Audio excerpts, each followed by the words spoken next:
Hey, what is going on, everyone? It's me, Mr. Mario, and welcome back to another episode of ModChat. This is ModChat episode 57, and in case you do not know anything about ModChat, welcome. I'm your host, Mr. Mario 2011, and this is a visual type podcast I like to do, in which I go over several different things I've seen going on in the modding world, new developments, releases, all that other fun stuff, anything that might be of interest, and I talk about it and show it for you all on here. This is a show that has been going on for a few years, and it has been rebooted pretty recently, with this being only the second episode of the reboot. So if you're wanting to check out the visual of it, come over to the Mr. Mario 2011 YouTube channel and you can check it out here. If you want a actual audio version of this, because this is a podcast, you can look up ModChat on most major podcasting platforms. A few of the platforms we are on include, but are not limited to, Podbean, Google Podcasts, Apple Podcasts, and Spotify, as well as a few others. But either way, let's go ahead and get into the topics here for this episode. This product is upcoming, and it is something related to the Dreamcast, but this is called the Dreamcase. And this is from the Bahar Bros. Now, in case you do not know, the Bahar Bros are a couple of brothers, presumably here, who work on products for the Dreamcast, and they've had some really awesome stuff in the past, 2 or 3 of which I do own. Just looking at the list here, they have some options such as a consoleized Game Gear, as well as all these others like the Acura, the Toro, etc. And many of these are for the Dreamcast, which are, for example, Dreamcast HDMI external boxes, or even Dreamcast VGA external boxes. They really do a great job with their products, and I'm not affiliated with them at all, but I just saw this and I thought it was really cool. So you can purchase this right now, but this is called the Dreamcase, and it is for the Dreamcast, of course, and it is an entirely new housing for the Dreamcast. Some of the features here it includes, according to the product page, are the Dreamcase is a new generation metal shell for Dreamcast. Metallic silver car paint is what's used to paint it. It presents no heat issues with the GDMU, features easy installation and instruction manual, a high quality product box. It says there's a blue backlight on here, and this is also compatible with the GDMU and DCHDMI. It comes with its own DC 12 volt mini power supply as well, so that's something I want to touch up on, but it also has a extender PCB for the SD card if you're going to be using a GDMU. It's compatible with both the original 56K modem as well as a DreamPi setup. It has a 40mm silent fan, and if you want to go Noctua, it does support that as well. Now, here's one thing, and I will touch up on this. It says it does not support the original GD-ROM nor the USB GD-ROM devices. But on the positive side, I guess there is a metal sticker with the serial number for each case, and a 12-volt adapter is included in the package, so you'll be able to power up your Dreamcast with little to no issue. Now, there is a note here saying that you will get free DHL Express shipping, which is cool, but it says this project will be shipped in 2 to 3 months. First prototype plastic parts were made by a 3D printer. The real product will have plastic parts made by injection molding. Please ignore the 3D printing related imperfections. Final product will be flawless. So let's talk about this. Why am I excited about the Dreamcase? Why do I think this is cool? Well, first of all, this is a all new shelving and casing for the Dreamcast, which looks pretty nice. And I mean, if you like the original Dreamcast housing here, that's perfectly fine. But I like that this has a few other options on it as well too, and a few other things that will come with it. So first of all, this is the standard Dreamcast, and there were a few things that you might have picked up on. There is going to be a 40mm silent fan on here, and if you've used a Dreamcast recently, that's one thing you might notice. The fan is probably a lot louder than you remember, unfortunately. Another thing that people are going to notice, and this might deter some people, is that this has no compatibility for if you want to use a GD-ROM, if you want to use the GD-ROM drive at all for your physical based media, or if you're using the USB GD-ROM, and that is that's the ODE device, the optical drive emulator, where it allows you to use a flash drive and pop it in there, as opposed to using an SD card of some kind, which the GDMU has. So this is completely tuned for the GDMU. Really, if you are not going to plan to use a GDMU in your Dreamcast, you should not even think of purchasing this case. And I keep showing this one here because this is my own main Dreamcast, and as you can see right there, it is using the GDMU. So this would be a good candidate because I can just open this up, take the parts out, and drop it into the Dreamcase, and it should hopefully work. Now, $150 is a really steep asking price for this, but first of all, this is going to assume that you have the Dreamcast itself, and that you also have the GDMU. So if you have those already, those are going to be sunken costs. Now, you could do like what I did here, and I have not done any other modifications on this aside from the GDMU. So I just took out my old GD-ROM drive and assembly, and then put in the GDMU, and everything seems to work. I haven't done any modifications to the PSU, I haven't done any modifications to the fan itself, and that's also another thing I want to touch upon. My Dreamcast has been fine, but it has been known and well documented that when you install the GDMU, it can make your Dreamcast run hotter, and that is why people either recommend you modify the existing power supply itself so that it runs at 12 volts, or you replace it with a 12-volt power supply, such as the Dream PSU. So that's one thing that actually really stuck out to me on here. They're going to be developing their own power supply that is 12 volts, that's going to work just fine with the GDMU. It's going to keep your Dreamcast nice and cool, so you're not going to have to run into any of the issues of the Dreamcast running too hot with the GDMU installed. So that's going to be really nice, and you don't have to go out and track down a Dream PSU. They're a little bit hard to come by now, and if you go with a legitimate route, from what I saw when I priced them out, they are about $36 without shipping if you want to buy one and assemble it yourself, or they're $50, again without shipping, about $50 for a Dream PSU if you just want it pre-assembled and you want to drop it in and be ready to go. So, assuming most people, such as myself, don't really want to assemble that, they just want to get it and install it, you're going to be saving, well, I guess that's another $50 you don't have to spend here, because as opposed to spending $50 or $60 for a Dream PSU, you can just put that money towards a Dreamcase, which is going to include a 12-volt power supply. I also noticed the fan as well too. As I mentioned, that is going to be a nice addition to have a silent fan in there, and that's another modification that people will spend a few bucks on and drop in here. So that's another thing that you really don't have to pay for separately.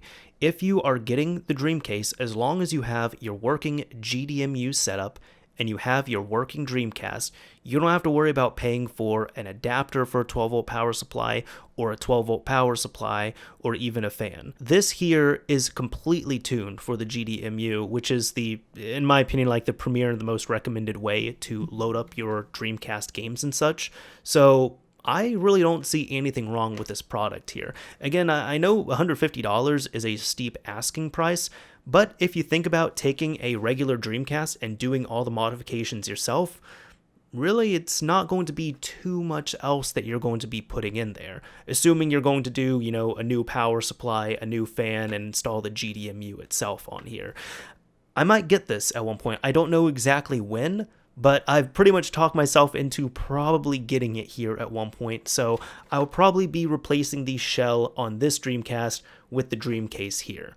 Again though, if you are not going to be using the GDMU, I do not recommend you buy this at all. This is not going to be for you as an intended audience. And one thing I wanted to bring up as well is that it's really well known that the developer behind GDMU and who sells it and such, he can be a little bit tricky to work with, I guess. I know he's kind of been stuck in his ways. He really hasn't wanted to outsource any sort of help. And the biggest complaint is really that it's incredibly hard at times to get to get your hands on a timely order for a GDMU. So most people are going to be using clones on here, and I don't know, this is one of those instances, myself as well as a lot of other people who are in the retro gaming hardware modding scene seem to be okay with a GDMU being cloned. For other things such as the GC loader or the DCHDMI, which I'll bring that up later on here as well, people really don't want those to get cloned. Many times when they do get cloned, the price is about the same as a legitimate one. It's easy enough to get a legitimate one, and the developers are well-known people who others want to support with their money.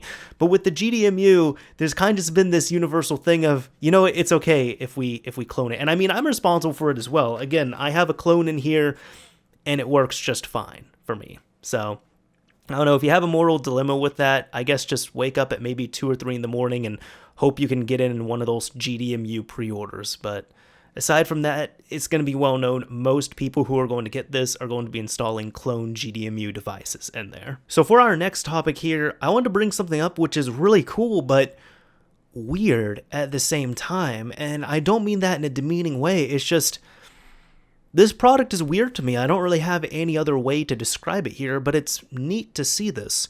So I had posted about this somewhat recently when I saw the listing for this go up on eBay. I posted on Twitter and it seemed to get a whole lot of attention. Maybe some of it might have been negative. I'm not sure on there. That's for you all to decide. But it was revealed that there is a prototype, and I'm going to use that term a little bit loosely, but I want to describe it as well too. This is ModChat, so I get my time to describe this all now. But it was revealed that there was a one-of-a-kind, all-in-one original Xbox Projector prototype that ended up going up on eBay.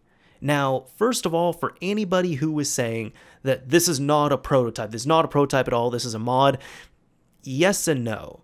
I'm not going to sit here and say that this is a Microsoft-based prototype, because it's not. It simply isn't. I have no reason to believe that Microsoft would have been working on this and trying to sell it or had an idea for it. To me, though, it looks like there is a company who is working on projectors who wanted to do something with Microsoft in regards to this, so they took an original Xbox, and this is of course back in the day, but they took an original Xbox and then end up making a all-in-one console projector prototype design. So it was a prototype. To me, it looks like it's a prototype for the Projector company, but it is a modification by them to the original Xbox, which is why I say, is it a prototype? Yes. Not a Microsoft one, though. Is it a mod? Yes. So it's one of those things where it's in both categories. So let's take a look at the listing and the photos here in more depth. And before we do, I do want to extend a huge shout out and thank you to thePiratePimp, both on Instagram and Twitter. He's a good friend of mine through here who he ended up getting all the photos that you are going to be seeing of the listing. He was able to get them, I guess, cached because he had it open on a tab before it was taken down, and he was able to download all the photos and send them to me. So my dude, thank you very much. If you are looking at down below in the description, I will have his Instagram and his Twitter linked if you'd like to check those out.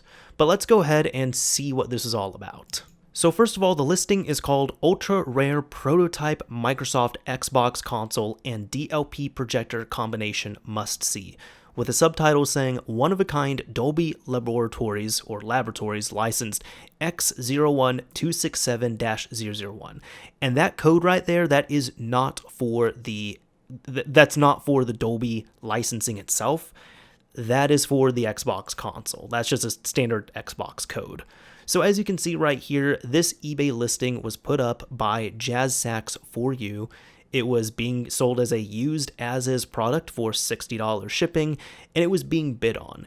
And right here you can see that this screenshot was taken at the time where it was up to $355 in bids, but it went up to around $800 something from what I understand before it was taken down. I'm going to read the description as follows. So for the item's condition it is used, the seller notes, he says, some chipped paint and wear and tear, as shown in the pictures. I did not plug this in, but assume it does not work. It is for collectible memorabilia only, with all bragging rights included. And for the description itself, he said, this has got to be one of the rarest of rare Xbox items ever listed. I've taken photos to show as much detail as I can, and don't have a lot of info beyond that. It appears to be an item that Microsoft scrapped before going public with a combination and original Xbox console paired with a projector. The result is an amazingly massive box with speakers on the top, the ultimate all-in-one combo, a genius prototype idea that never came to light, and one I have never seen listed online anywhere ever. I don't know if it works. I'm listing this auction with no accessories, power cords, or promises. I will double box pack it as securely as possible and will mail it with insurance. It is truly one for the ultimate gaming collector. Once the piece de resistance of my own collection, which I'm sadly doing away with. I don't even want to say that I paid to get this back in the day, May the best collector win. There's also a note here saying, as noted, this item is listed as is and has no promise of working or otherwise. Serious bidders only, please. So on here, you're dealing with this odd situation where the seller has a truly one-of-a-kind item. We've never seen anything like it. And I'm going to have photos and such on the video here, but this thing looks really nice. I know a lot of people at first were saying this looks like an extender, and even some people were saying this looks like a extender modification. And for anybody that does not know, the extender is a modification where you can increase the size of the Xbox, and it allows you to have 3 hard drives hooked up into the Xbox. For anyone who does not know, you can only run 1 hard drive at a time. So now, of course, we can throw 2 terabyte hard drives in these consoles. But back in the day, you could put, because you didn't have that large capacity, you could put maybe, I don't know, 3 200 gigabyte IDE drives in there, and it worked just fine. Although unfortunately you couldn't do anything like RAID or combine them or run multiple at once due to a limitation of the console. You can only run 1 hard drive at a time. So you have to switch one on and turn the other 2 off. In my opinion, this looks nicer than an extender, and it does, I can see where it comes from, but it's bigger and larger than an extender, and it looks nicer. There was a lot of work that was done in here, and to me it doesn't look like a mod that was just done in some guy's garage or basement. This looks like there was some kind of official offering or official backing behind it. Not Microsoft, but perhaps from a Projector place of some kind, like a Projector-based company. Now we know here the seller is stating here it appears to be an item that Microsoft scrapped before going public. There's no evidence of this, though, unfortunately. And I'm not led to believe that this is something that Microsoft was officially doing themselves. I'm thinking this is probably something that Microsoft maybe was aware of, that maybe one of their official corporate partners or something was trying to work with them on, but I'm not exactly sure who it would be. Now, this is DLP Technologies, so to me, it's looking like at first glance, I guess, I was thinking that this could be from Texas Instruments, but I was corrected that it doesn't necessarily have to be them. You see, Texas Instruments, yes, they do the calculators and such that we all know and probably love, I don't know, but Texas Instruments just owns the technology behind DLP, and they can license it out. So yes, they would make their own DLP-based projectors, but this doesn't mean that it's going to be directly out of them. So this has most likely come from somewhere else. The other thing is as well too, is that the seller claims this is Dolby licensed. That definitely stuck out to me, but I didn't really see any evidence that was provided of this being Dolby licensed. And fortunately or unfortunately, this leaves a lot up to speculation. The seller didn't really have or even give all too much information aside from that. Now, I would love to tell you that this thing sold or link you all the listing or anything. Unfortunately, I can't do that though, because within a day or two of it going live, it ended up being taken down. And I received a report that it was taken down for copyright infringement of all things. Yeah, I was a little confused with that too, but the Pirate Pimp ended up shedding some light on it for me. Now this is kind of a telephone game here, but the Pirate Pimp told me that one of his friends was in contact with the seller, who ended up telling him that when this post ended up going live, there were a lot of people who were private messaging him, asking him to please close the auction, and they were trying to put in offers and trying to buy it privately from him outright, which he did not do. So the speculation is that because he was not willing to end the listing and sell it privately, maybe at least one of these sellers or one of these potential buyers end up getting a little bit mad and decided to report the listing as copyright infringing material. So this begs the question, why was this taken down by eBay for copyright infringement? Well, specifically, this was for enabling infringement, and according to eBay's policies, this is described as software or devices designed to circumvent copyright protection, mod chips, listing branded packages and suggesting it be used to pass off counterfeit products as authentic, satellite and TV descramblers, mod chips, and other devices, and such along those lines, as well as services or information about how to gain free access to paid content. So in short, this was a modded system that they end up picking up. So that still begs the question, why was this taken down? Well, there is one final update here, which this was on February 24th, and this was the last update that was on the description, but it is as follows. I have received a message stating that this item may be a mod and not a prototype. Please excuse my use of the word prototype in the title description, as it was only meant to signify that this item unit was never offered as an item by Microsoft. So there we go. I think that's at least clear enough to me that this is nothing that was ever offered by Microsoft. Of course, as we said here, I'm not going to believe that this was a prototype from Microsoft themselves. Look, to me, this looks like a retail system. Again, this looks like just a standard retail Xbox that was made into this one-of-a-kind prototype, all-in-one console projector model right here. And this was probably done by the Projector company who's working on this. But what thePiratePimp and I believe, and this makes sense to me, is that when the seller ended up editing his listing description with this affixed message here, he ended up disclosing to everyone that this is a mod and not a prototype, not a true prototype. So when this was reported, eBay probably looked at it and said, this is a modified Xbox. The seller is saying right here, it's a modded Xbox. We're just going to take it offline. So unfortunately, that's probably how this got taken down. So a few things about the form factor I want to talk about too. One thing that really sticks out to me, just again with this being a real clean job, is let's take a look at this. As you can see, there is paint chipping all over the place here, so this leads me to believe that even though this was, custom built for the Xbox console, it was painted black. At least, the vents and such were here. So it's definitely seen better days, but this is going to be something that I predict a prototype would look like. But just take a look at the actual silk screening right here. Underneath where the image would be projected from the projector, you can see a super clear logo here of DLP, a Texas Instruments technology. So this was silk screen with care and such on here. Another thing I wanted to mention with this, which it didn't really click for me, is check this out. It looks like this would be up at the front of the system, and maybe, I'm not sure what this is for here. Because as you can see from the front of the system, I don't, if you remove that cap, I don't know what exactly it's for. But if we look at the back of the system, clearly this is where you're supposed to project your image. So this was just so strange to me at first, because this just seemed like a really odd design.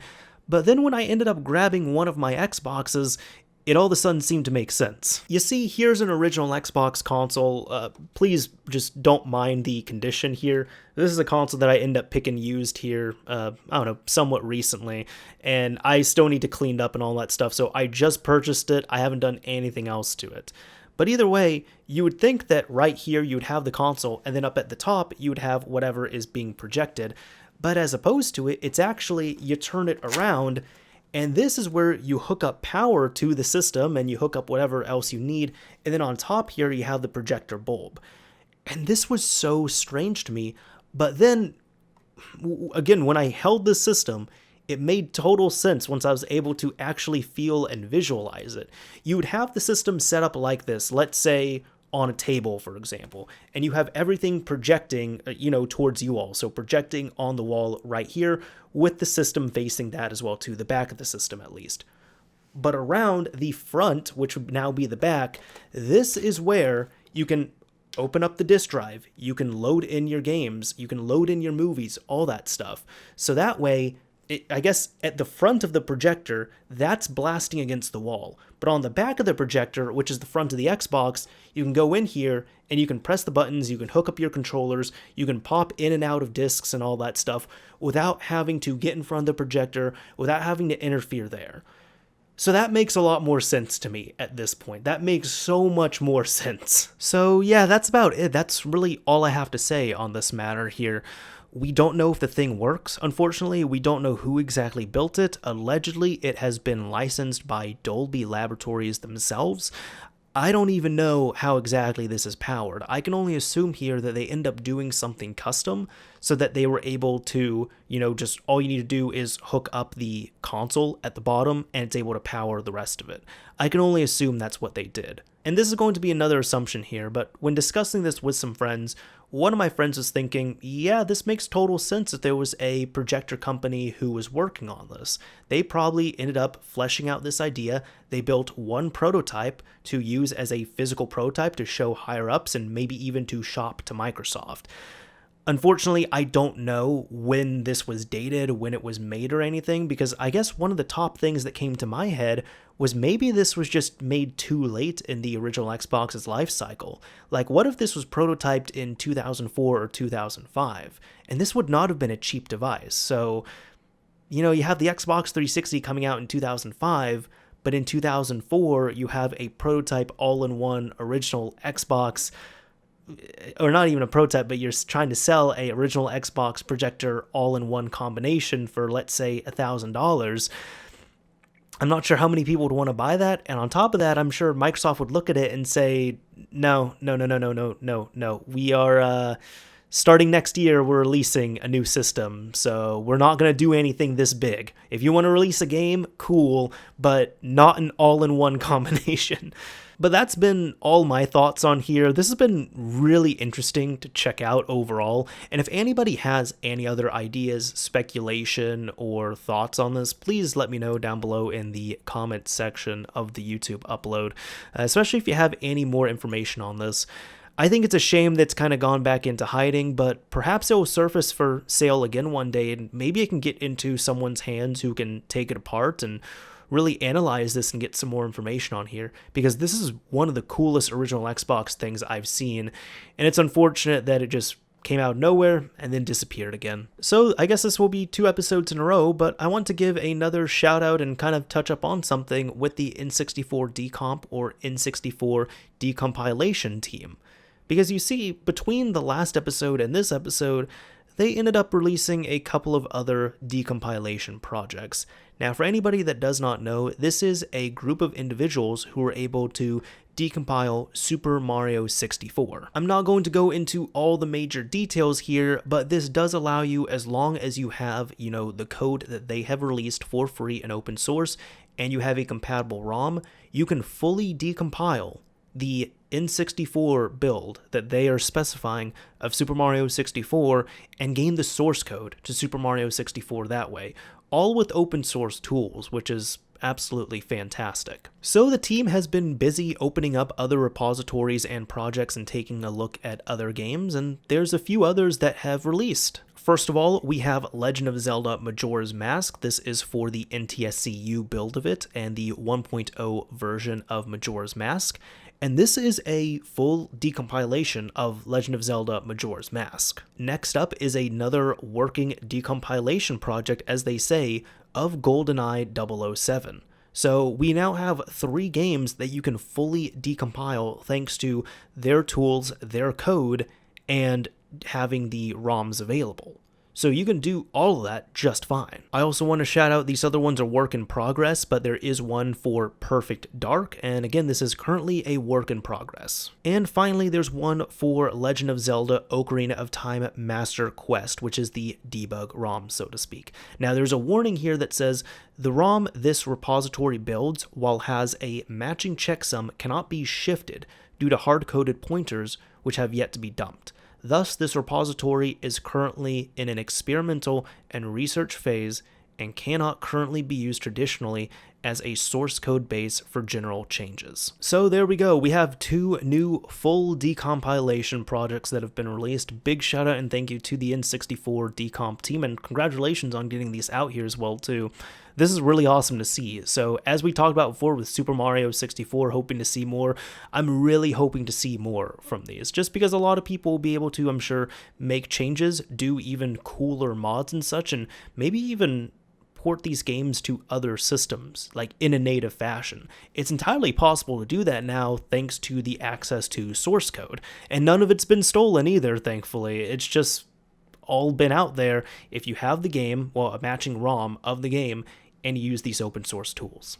works out perfectly. So for anybody who is familiar with HDMI interfaces that you can mod into older systems, one of the most popular ones, if not the most popular one, is the DCHDMI. And this is actually something I completely forgot to mention on the Dreamcase, but the Dreamcase is optimized for DCHDMI. I guess I touched on it, but I didn't really talk too much about it. So if you want to install one of these, it works out pretty well. And this is just a interface that you can install, a modification you install in a Dreamcast to then have clean digital HDMI output from the Dreamcast itself, which is really cool.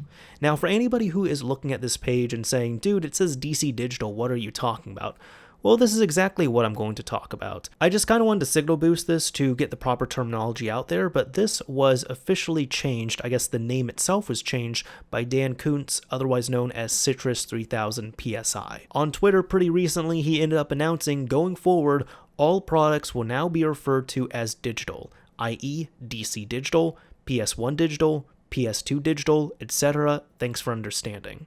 So for anybody who is in the market for these HDMI devices that at least Dan makes, if you're looking for a DC HDMI, a PS1 or a PS2 HDMI, they're now called DC Digital, PS1 Digital, PS2 Digital, all that fun stuff. They are now called digital. Somebody did ask, gonna assume you got a C&D since you probably weren't keen on paying for the license to officially use HDMI in the name.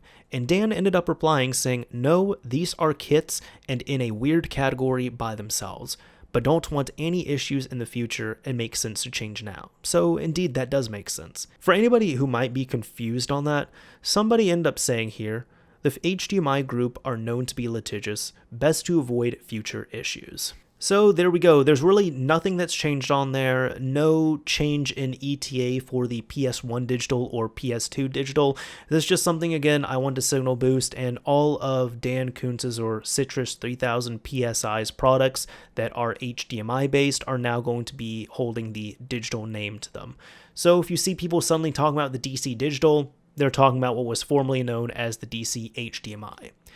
Now for our last topic, I wanted to bring this up because this was really cool. Nothing specific modding related, but this is something really cool that I had personally never seen before, and I thought it'd be a little entertaining to talk about. So you all knew when you were growing up, you knew that one kid, or maybe you were that kid who said, I have an uncle who works at Sony or an uncle who works at Microsoft or what have you. Well, it turns out there was a Reddit user who actually did have an uncle who worked at Microsoft, who worked on the Xbox 360, and he had something pretty cool to share. User JD Moore ended up saying, my uncle was part of the hardware design team for the Xbox 360, and he left me these awesome collector's items when he passed away a few years ago. And what were they? Well, one of them is the Launch Team Xbox 360, which is a pro Xbox 360 with a custom faceplate. And he also ended up leaving him this trophy, which I had never seen before. Now, when he was asked to explain more, he said, it's a little trophy that's in the same shape as the 360 that has all the chips they worked on embedded in it. Here's some more photos of it by itself. So looking at the photos here, this is the front of the Trophy 360. Let's look at the back here, and unfortunately we're not seeing the actual chips themselves, we're just seeing the bottoms of them. And here you have a few different company logos who were involved in the creation of this. And then on the back here, thank you Xbox 360 Semiconductor Technology Team. That's really cool. Now, for anybody who might be wondering what these chips are, from what I can see on the back, there's no doubt the CPU and the GPU, and I'm going to hazard a bet here. The other two chips to me look like the Southbridge chip and the Anna chip. So there we go. There is actually someone out there who had an uncle, who worked at Microsoft, who worked on an Xbox, who had some stuff that a bunch of other people didn't have. So maybe not everything you'll hear on a playground is lies. But no, for real, this is actually really cool and something I had never ever seen before. So this was awesome. Anyways, that is about it for this episode of ModChat. Hopefully you all enjoyed this, and this is going to be one of those episodes that I talked about wanting to do before, where I only want to do a few topics here. If my count is correct, I had 5 topics that I discussed, and there was only really 1 or 2 of them that were bigger that I wanted to go and delve into further. So expect to see some more episodes like this. But if you liked this episode and you liked this style where I just kind of take a small handful of topics and go into a bit more depth with them, let me know, is this something that you're interested in or what? Because so far everything seems to be pretty positive, but again, this is kind of in the stage of the show where I would like to get as much constructive criticism as I can to not only improve but make the show better where I can. Now, as I always do at the end of these episodes, I want to use a keyword. So how about digital? How about that? So we don't deal with any issues from the HDMI group. If you use the word digital in your comment on the YouTube upload of this, I'll know that you made it to the end of this episode. So if you are listening as well, I'd recommend you come over to the YouTube upload and drop the word digital somewhere in your comment, so again, I know you'll made it to the end. Anyways, this is Mr. Mario signing off. Thank you all for listening and watching this episode of ModChat 57, everyone. Until next time.